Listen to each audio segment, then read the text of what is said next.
Sinai dimanapun kalian berada.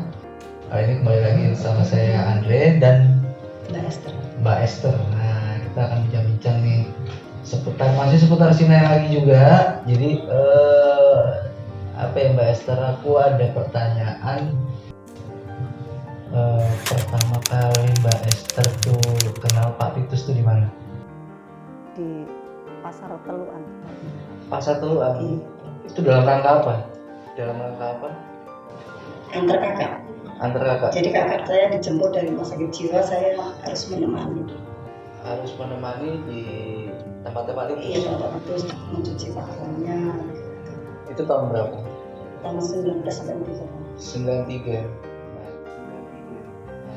Yang dilakukan Pak Titus untuk kakak Mbak Esther ini seperti apa gitu perlakuannya, jadi cara perawatannya seperti apa? Mungkin kan karena kan Mbak Esther sampai sekarang ini kan udah berapa puluh tahun nih, berarti tahun berapa nih? Dari tahun berapa itu? 9. Ketemu Pak Titus beserta ibu umur usia 14 tahun sampai sekarang 43. Lama juga ya, 43. Oke. Berarti ya ini cukup lama ngitungnya, saya juga susah juga kan jadinya kan.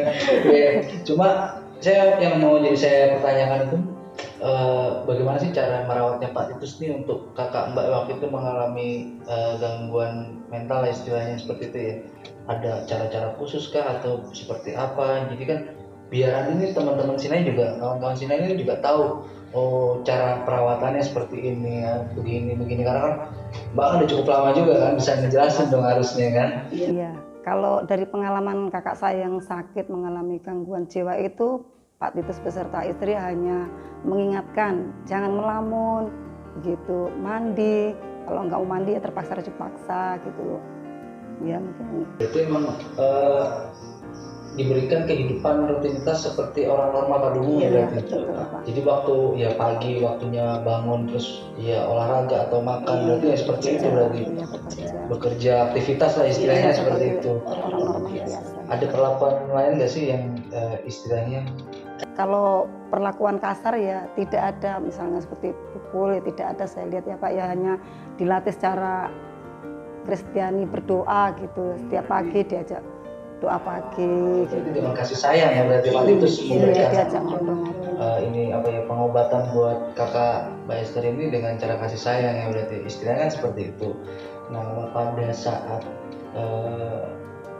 pengobatan itu kan istilahnya kakaknya ini kan ada perkembangan nggak berapa tahun kemudian atau selang berapa tahun udah mulai ada perbaikan atau dari sekian bulan ada perbaikan, maksudnya dari ininya dia untuk mentalnya dia. Oh iya, saya masih ingat betul kakak saya itu 6 bulan mengalami sakit ya yang cukup merepotkan sekali. Saya ingat juga 6 bulan itu sembuh total. 6 bulan? Iya. Setelah 6 bulan berarti? Iya, pokoknya 6 bulan sakit, 6 bulan. Berarti itu terhitung ketika masuk di tempat Pak Titus itu? Berarti selama 6 bulan itu memang diberikan ya istilahnya secara rohani, secara kasih sayang dan segala macam itu selama 6 bulan itu bisa sembuh berarti? Iya. Wah, jadi sudah kelihatan watak aslinya yang tadinya beringasan sekali, lari-lari di kampung, sampai bapak saya itu kejar dari rumah sampai ke pasar Sukoharjo, pulang pergi saking sayangnya anak diikutin. Akhirnya normal kembali. Kakak saya itu yang orangnya pendiam, kalem. Yang tadinya berangasan hampir mau dipasung juga tuh Pak. oh gitu. Karena orang warga kampung kan sudah kewalahan. Oh berarti ya emang dari awalnya emang suka dulu ya sebelum ke Yayasan Sinai ya punyanya Pak Titus ini. Berarti kan pernah dirawat di tempat lain dulu berarti? Iya betul, di rumah sakit jiwa tepatnya. Waktu itu memutuskan untuk pindah ke tempat Pak Titus dari rumah sakit? Karena keputusan warga sudah nggak mampu menangani gitu. Mampu menangani masalah biaya atau apanya? Karena gimana ya, liarnya anak itu gitu. Karena kan kita lihat dari sisi ini kan, rumah sakit dengan Pak Titus kan masih yang berdikari sendiri lah istilahnya kan, yayasan yang dirawat sama Pak Titus itu kan bukan berupa rumah sakit ya. Harusnya kan rumah sakit kan lebih cepat lah istilahnya ya kan. Cuma kenapa pihak keluarga lebih memutuskan apa karena Pak Titus memang memberikan pelayanan yang lebih baik atau dengan cara-cara dia punya cara-cara khusus atau gimana? Ya alasan yang tepat sih kurang tahu Pak, itu karena keputusan warga ya, yang saya tahu sebagai saudara keluarga sudah nggak mampu menangani, keputusan warga untuk dibawa ke rumah sakit jiwa karena waktu itu kan hanya dibatasi waktu ya, mungkin hanya 3 bulan gitu. Setelah keluar dari rumah sakit jiwa mau dikemanakan, akhirnya bersyukur ketemu dengan Bapak Titus Lado beserta istri tadi, akhirnya diambil keputusan untuk dititipkan di tempatnya Bapak Titus. Di pasar itu?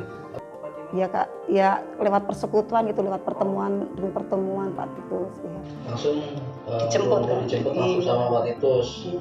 Dijemput, kakaknya dijemput, terus Mbak Esther juga ikut langsung, Iya. berarti langsung menemani kakak ya berarti? Iya, untuk mencuci pakaiannya, menemani kalau Pak Titus pelayan beserta dengan ibu. Terus saya tinggal di rumah beserta anak yang masih kecil saya waktu itu. Oh, berarti kisah perjalanan Pak Titus sebenarnya ya Mbak juga tahu ya berarti ya istilahnya. Sedikit mungkin. Setelah 6 bulan itu kakak sudah mulai pulih, berarti pulang? Belum Pak, Belum. belum ya, tetap tinggal di situ ya. Terus ada dicoba untuk bekerja gitu, ikut keluarga Bapak Titus di Tanjung Priok juga itu kebetulan ya. Berarti Mbak juga sempat ikut ke Tanjung Priok juga berarti? Waktu kakak saya kerja di Tanjung Priok, saya tinggal di tempat. Ya, di tempat Bapak Titus ini. Oh, berarti awal mulanya juga karena ikut Pak Titus ya, karena kakaknya waktu itu sakit, terus Mbak Esther ini menemani ya toh kan, terus akhirnya kerja ikut sama Pak Titus berarti Mbak Esther sampai sekarang? Iya. Sampai sekarang? Iya, Nah, suka dukanya apa sih Mbak ikut kerja sama Pak Titus dari zaman pertama kali sampai sekarang, itu suka dukanya apa? Kalau sukanya itu yang saya ingat, kalau dukanya itu tidak bisa saya ceritakan cukup. Gimana nggak bisa diceritakan, ya kan duka orang itu kan beda-beda persepsinya ya Pak ya gitu. Pasti kan ya suka dukanya karena kan Pak Titus kan istrinya kan melayani orang dalam gangguan dia istilahnya mental kan. Mbak Esther sendiri kan langsung juga ikut turun tangan juga kan, antara nanti bantu masak atau apa, itu kan dari awal kan seperti itu. Nah, kisah yang seperti itu tuh pertama kali tahun berapa, misalkan tahun ini pelayanan sama sama Bapak Titus itu suruh begini ya itu. Atau kalau saya mau ceritakan dukanya cuma satu, itu yang saya ingat. Waktu itu Bapak Titus beserta dengan istri pelayanan. Saya dipesan untuk jaga Mbak Yu saya ini, karena saya kan dipesan supaya dijaga kayak saya tidak boleh kemana-mana. Dia mau pergi, saya tarik rambutnya, akhirnya dia langsung pergi ke arah Klaten gitu. Jalan kaki, yang terpaksa saya harus ngikutin terus sampai sore itu baru ketemu lagi. Iya, itu mungkin duka saya yang tidak bisa menangani gitu loh, kakak saya waktu itu. Kakak sendiri ya, makanya itu pada saat itu juga ditinggal sama Pak Titus ya? Iya, ditinggal pelayanan ya.